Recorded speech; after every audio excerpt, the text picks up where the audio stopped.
कार्तिक मास के 13वें अध्याय में नारद जी भगवान विष्णु और जलंधर के बीच हुए युद्ध के बारे में बताते हैं। साथ ही बीच युद्ध में भगवान विष्णु जलंधर से प्रसन्न होकर वरदान भी दे देते हैं। भगवान विष्णु से वरदान पाकर जलंधर और अधिक शक्तिशाली हो गया। कार्तिक व्रत कथा का 13वां अध्याय। विष्णुजी तथा जलंधर में घोर युद्ध हुआ। बाणवर्षा से आकाशमंडल ढक गया। तब विष्णु भगवान ने अपने बाणों से जलंधर की पताका, छत्र, धनुष तथा घोड़ों को काट दिया और जलंधर की छाती में एक बाण मारा। बाण से घायल जलंधर क्रुद्ध होकर गदा को हाथ में लेकर उछला और गरुड़ के मस्तक में प्रहार कर उसे पृथ्वी पर गिरा दिया। विष्णु भगवान ने मंदहास करते हुए अपनी तलवार से उसकी गदा काट दी। इस बीच में जलंधर ने विष्णु की छाती में एक दृढ़ घूंसा मारा। पश्चात महाबलशाली दोनों वीर अपने प्रहार से पृथ्वी को निनादित करते हुए बाहुयुद्ध, मुष्टि प्रहार और जंघों द्वारा मल्लयुद्ध करने लगे।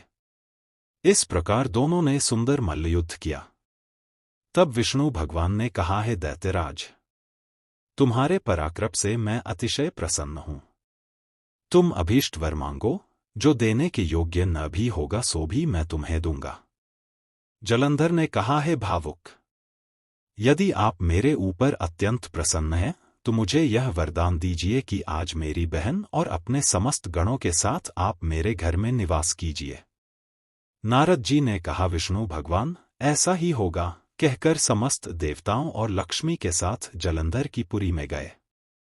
जलंधर देवताओं के स्थान पर दानवों को बैठाकर फिर पृथ्वी पर लौट आया।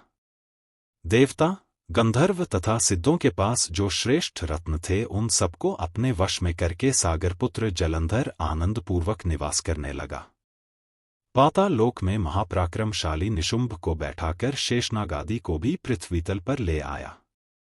देव, गंधर्व, सिद्ध, सर्प और राक्षस तथा मनुष्यों को अपनी प्रजा तथा अपने नगर का नागरिक बनाकर त्रैलोक्य पर शासन करने लगा। जलंधर देवताओं को अपने अधीन कर धर्म से पुत्रों की तरह प्रजा का पालन करने लगा। जलंधर के शासनकाल में उसके राज्य का कोई भी प्राणी रोगी, दुखी, निर्बल तथा दीन नहीं दिखाई देता था। वह धर्मपूर्वक शासन करता था। नारद जी ने कहा, इस प्रकार जब वह नियम और धर्मपूर्वक पृथ्वी पर शासन कर रहा था, उसी समय मैं भी एक बार लक्ष्मी द्वारा सेवित विष्णु भगवान के दर्शन की अभिलाषा से वहां पर गया।